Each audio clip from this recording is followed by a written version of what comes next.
विपक्षी दलों के एक महागठबंधन इंडिया की 2 दिवसीय बैठक में कई अहम फैसले हुए। तीसरी बैठक में भी गठबंधन के संयोजक का फैसला नहीं हो सका, लेकिन 13 नेताओं की एक समन्वय कमेटी तैयार की गई। इस कमेटी में शरद पवार, केसी वेणुगोपाल जैसे दिग्गज नेताओं के अलावा अन्य पार्टियों के नेताओं को भी जगह दिया गया। इस अहम बैठक में दूसरे दिन वन नेशन वन इलेक्शन के विरोध की रणनीति पर भी चर्चा हुई। इंडिया गठबंधन की तीसरी बैठक में 3 संकल्पों पर निर्णय लिया गया, जिसके तहत सभी दल मिलकर लोकसभा चुनाव लड़ेंगे। राज्यों में किस आधार पर सीटों का बंटवारा होगा, उसके लिए सभी दल मिलकर फैसला लेंगे। सूत्रों ने बताया कि बैठक में सभी दलों के नेताओं से कहा गया कि वे सहयोगी दलों को कितनी सीट दे सकते हैं, इस पर जल्द से जल्द अपना पक्ष रखें।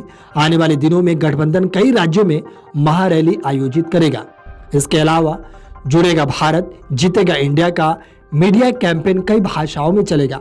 महारैलियों की शुरुआती चुनावी राज्यों से की जा सकेगी।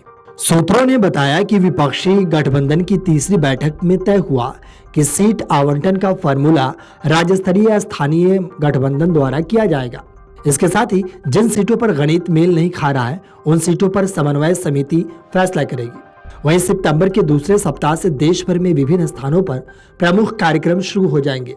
इसके साथ ही जिन राज्यों में बीजेपी की सरकार है, वहां समन्वय समिति बनाई जाएगी। मिली जानकारी के अनुसार विपक्षी गठबंधन की बैठक में आज लोगो लॉन्च हो जाना था, लेकिन मीटिंग के दौरान जो डिजाइन दिखाया गया वो लेफ्ट पार्टी को पसंद नहीं है। इसके साथ ही कुछ अन्य दलों ने भी डिजाइन में बदलाव के सुझाव दिए। इसी वजह से लोगों के अनावरण का कार्यक्रम टाल दिया गया। अब जब लोगों के डिजाइन में बदलाव कर दिए जाएंगे और इस पर सबकी सहमति होगी, तब इसका अनावरण किया जाएगा। सूत्र ने बताया कि दूसरे दिन की बैठक में राजनीतिक दलों ने भविष्य की रणनीति को लेकर तेजी से काम करने पर जोर दिया, ताकि बीजेपी को काउंटर करने के लिए सही दिशा में आगे बढ़ा जा सके। इसके अलावा अगर भाजपा इंडिया गठबंधन में बाधा डालने की कोशिश करती है, तो इसे निपटने की रणनीति बनाने पर ही जोर दिया गया। Video desk amarujala.com।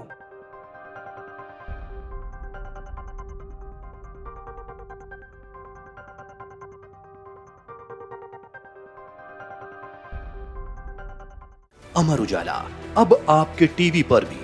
अपने स्मार्ट टीवी पर YouTube पर सर्च करें अमर उजाला, चैनल सब्सक्राइब करें और देखें ताजा खबरें, वो भी HD क्वालिटी में। और हाँ, बेल आइकन दबाना ना भूलें, ताकि हर खबर हो आपके घर। अमर उजाला, निष्पक्ष, निर्भीक, निरंतर।